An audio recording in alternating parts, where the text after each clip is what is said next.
धर्म के नाम पर पैसा लूटने और कमाने का व्यापार सिर्फ एक विशेष जाति के से संबंधित है।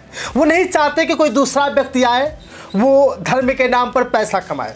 वो नहीं चाहते कि कोई दूसरा व्यक्ति, दूसरी जाति, दूसरे समाज के लोग आए और कथा कहें। वो नहीं चाहते कि दूसरे समाज के लोग राम बने। वो नहीं चाहते कि दूसरे धर्म के लोग, दूसरे जाति के लोग पुजारी बने। मैं यह बात इसलिए कर रहा हूँ कि समाज में ऐसा क्या हो रहा है जहाँ बहुजन समाज के लोग अगर कथा कहना चाहते हैं या कथावाचक बनना चाहते हैं तो कुछ लोग उनसे नाराज़ हो जाते हैं। वो कहते हैं नहीं, कथा कहने का अधिकार आपको नहीं है। कथा कहने का अधिकार सिर्फ ब्राह्मणों को है, सिर्फ वही कथा कह सकते हैं। और आप बताइए, एक तरफ हिंदू राष्ट्र की बात की जाती है, एक तरफ हिंदू एकता की बात की जाती है, दूसरी तरफ जो बहुजन कथावाचक हैं उनको रोकने का काम किया जाता है, उनको रोकने के लिए मना किया जाता है। वो कहना चाहते हैं कि आप लोग ब्राह्मण नहीं हैं, आप ब्राह्मण नहीं हैं तो आप कथा नहीं कह सकते। मैं इसलिए इस बात को कर रहा हूँ कि देविका पटेल नाम की एक कथावाचक हैं मध्य प्रदेश। वो जब कथा कहने के लिए एक गांव में पहुंचती हैं तो जब लोग जाने कि ये तो ब्राह्मण नहीं है, ये दूसरे समाज से आती है, ये शूद्र समाज से, अब कुछ लोगों ने विरोध करना शुरू कर दिया कि ये कथावाचक ब्राह्मण नहीं है, ये कथावाचक कैसे कहेगी कथा, क्योंकि इसको तो अधिकार नहीं है। लेकिन मेरे प्यारे साथियों, क्या अधिकार बाबा साहब ने संविधान में सिर्फ एक वर्ण को दिया था, एक वर्ग को दिया था, एक जाति को दिया था? लेकिन मनुस्मृति में जिस तरह से दिखाया गया है कि नहीं, ब्राह्मण समाज के लोग पूजा पाठ करेंगे, पूजा पाठ कराएंगे। देविका पटेल नाम की जो कथावाचक है उनको रोकने का काम कौन कर रहा था? क्या पाकिस्तान से लोग आए थे? क्या चीन के लोग आए थे? क्या अमेरिका से लोग आए थे? नहीं, इसी समाज में, इसी भारतवर्ष के लोग थे, इसी देश के में रहने वाले लोग जो ब्राह्मण न होने पर कथा कहने से रोक दिया। कहा कि नहीं, आपको कथा नहीं कहना है।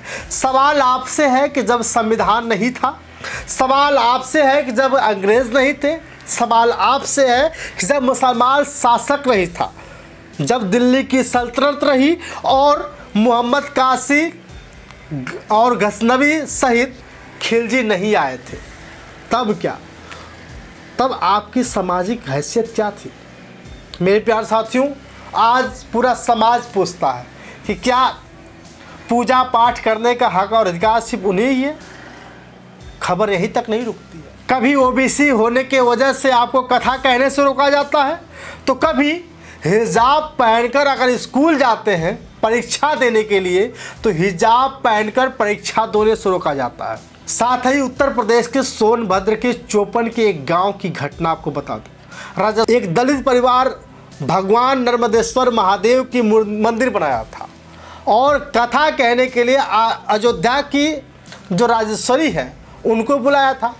कथा शुरू हुई और कथा शुरुआत होने के दौरान जब श्री रामचंद्र जी, लक्ष्मण जी, सीता जी बनकर जब सामने आए तो पूछा गया ये किस समाज का लड़का है, क्योंकि उस सांवला रूप देख करके वो घबरा गई कि क्या ये सच में कोई ब्राह्मण है, क्या कोई ये सच में राजपूत है? नहीं, जब उसे पता चला कि ये तो दलित है तब उन्होंने कहा कि नहीं, हम कथा नहीं कह सकते, क्योंकि दलितों को राम बनने का और लक्ष्मण बनने का, सीता बनने का हक नहीं है, ये सिर्फ ब्राह्मण ही कर सकते हैं। इस बात से नाराज होकर के दलित समुदाय के लोग उनके खिलाफ मुकदमा करा देते हैं। लेकिन सवाल आप लोगों से है, क्या ब्राह्मण समाज के लोग ही सिर्फ कथा कह सकते हैं? क्या ब्राह्मण समाज के लोग ही पूजा कर सकते हैं? क्या एक विशेष जाति के लोग ही धर्म के नाम पर मोटा पैसा ऐंठने, मोटा पैसा कमाने तथा लूटने का व्यापार कर सकते हैं? अगर हाँ, तो फिर हिंदू एकता कहाँ रह गई? फिर हिंदू समाज के लोग जिस तरह से कह रहे हैं कि हिंदू राष्ट्र बनना चाहिए, फिर हिंदू राष्ट्र कहाँ बन पाया? और आपको बता दूं कि जो ओबीसी समाज की कथावाचक थी देविका पटेल, इसकी क्या गलती थी?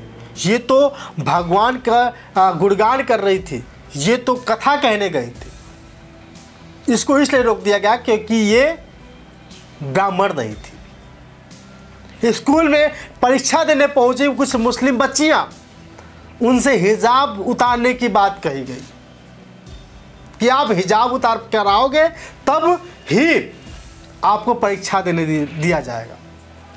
साथियों, इस देश में चल क्या रहा है कि अगर आप संविधान को मानते हैं, अगर आप संविधान बचाना चाहते हैं तो इन सब चीज़ों के चक्कर में मत पड़िए। और हिंदू राष्ट्र की जहाँ तक बात हो रही है, जब तक हिंदू, मुस्लिम, सिख, ईसाई और साथ साथ दलित, पिछड़े लोग एक साथ, एक समाज के लोग हर वर्ग का काम करना शुरू कर दें, पूजा पाठ करना शुरू कर दें, कथा कहना शुरू कर दें, तब जाकर के हिंदू राष्ट्र बन सकता है। बाकी आपकी राय। शुक्रिया।